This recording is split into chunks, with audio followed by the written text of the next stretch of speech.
সেকালের রান্নাঘর নিয়ে অনেক কথা আগের ভিডিওতেই বলেছি।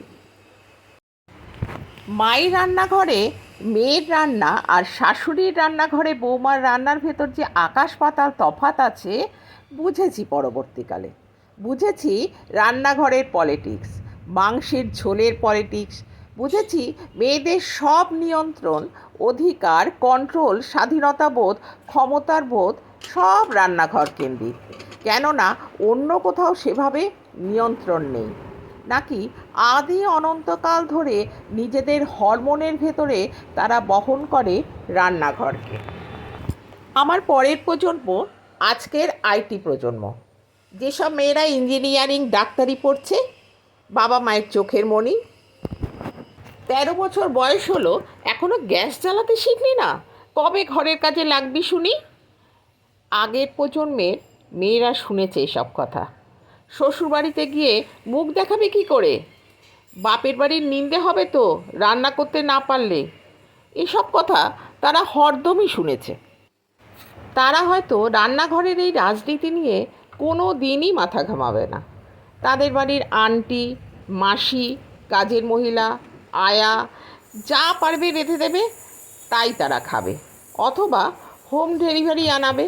ফাস্টফুডও খেতে পারে, সেও এক দুঃখ বটে। অন্তত নিজের ভাত নিজে ফুটিয়ে খেতে পারে না এমন পুরুষ, এমন মেয়ে কেউই সংসারে কাজের নয়। এ এক অদ্ভুত দাস্য কাজের লোক বা রেস্তোরাঁর শেফের কাছে।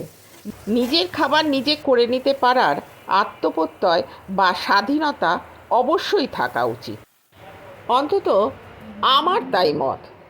কিন্তু তা বলে রান্নাঘর নিয়ে যে অপরিসীম মানসিক জ্বালা যন্ত্রণা, বাঁচা মরা সমস্যা আমার কাছে, তা আমি চাই না অন্য কারোর থাকুক। চাই না মেয়েদের সঙ্গে রান্নাঘরের সম্পর্ক হোক আদ্য অন্তর্লীন, কেননা তা হয়তো মূলত চাপিয়ে দেওয়া হবে। সবচেয়ে বড় কন্ট্রাডিকশন অন্যত্র। যে কোনো রেস্তোরাঁর বা হোটেলের শেফ বা বিখ্যাত রাঁধুনিরা সবাই পুরুষ। সেখানে এক গভীর পুরুষতন্ত্রের উপস্থিতি রয়েছে যেন।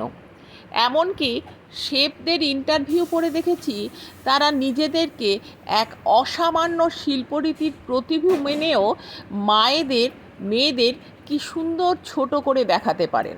বলে ফেলতে পারেন অকাতরে, বাড়ির গিন্নিদের রান্না এটা নয়, এটা সূক্ষ্ম শিল্প।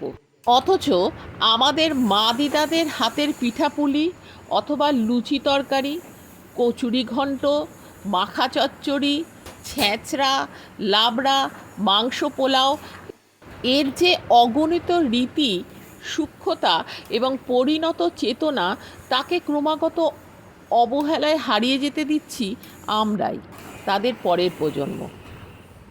এই প্রসঙ্গে মনে পড়ে স্বপ্নময় চক্রবর্তীর এক অনবদ্য লেখার কথা।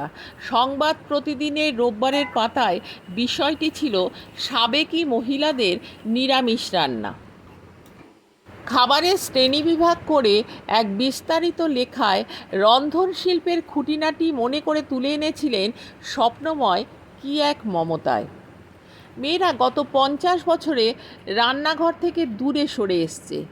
এ কথা যারা বলি, তারাই আবার এখনও লিখে চলি রান্নাঘরের কাহিনী, আমাদের গল্পে, আমাদের কবিতায়। এ প্রসঙ্গে মনে পড়ে চৈতালি চট্টোপাধ্যায় বা সংযুক্তা বন্দ্যোপাধ্যায়ের কবিতার কথা।